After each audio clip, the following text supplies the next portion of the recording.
А, Мисля, че българската литература и българската литературна критика в тази линия се движи на някъде.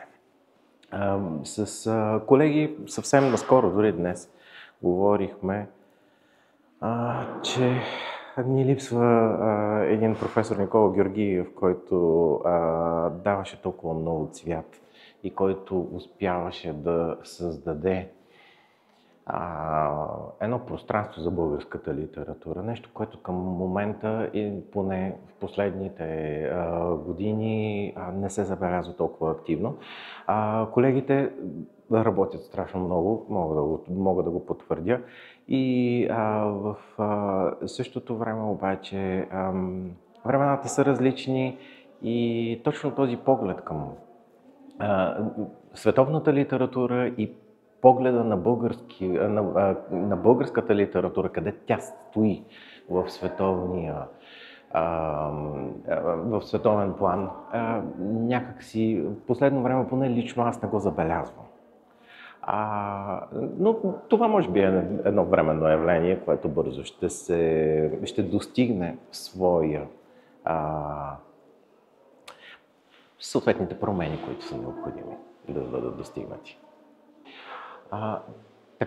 Аз съм изключително горд в тази линия, че съм българин.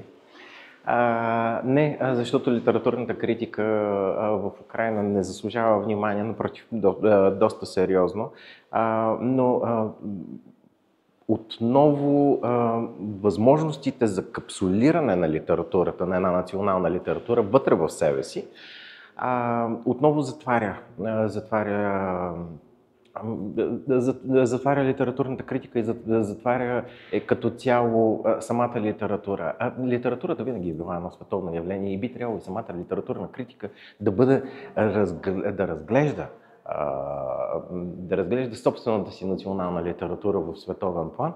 В тази линия бих споменал професор Дзюба, който всъщност е още от 80-те години до ден днешен се стреми класиците в украинската литература да ги впише в световния канон.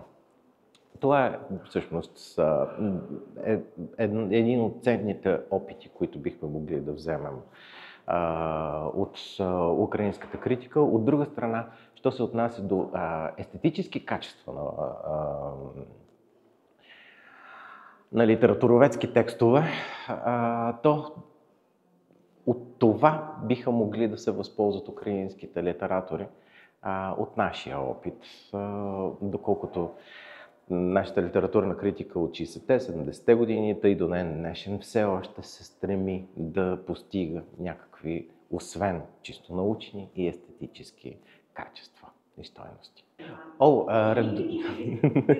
Редовно. Много често, специално за съвременната литература, аз съм човек, който обича да си казва мнението, за щяло и нещяло, обича да пише и обича и да спори относно литература и относно определени характеристики на съвременната българска литература, която излиза.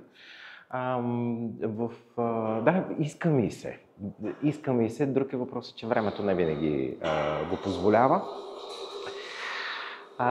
От друга страна, си мисля, че има предостатъчно хора, които да се изказват и в повечето случаи по-скоро, особено когато се види цялостната картина, по-скоро бих се съгласил с мнението на някого, бих го допълнил до известна степен. И от тази гледна точка смятам, че не е необходимо да ставаме прекалено много критиците, особено на съвременната литература.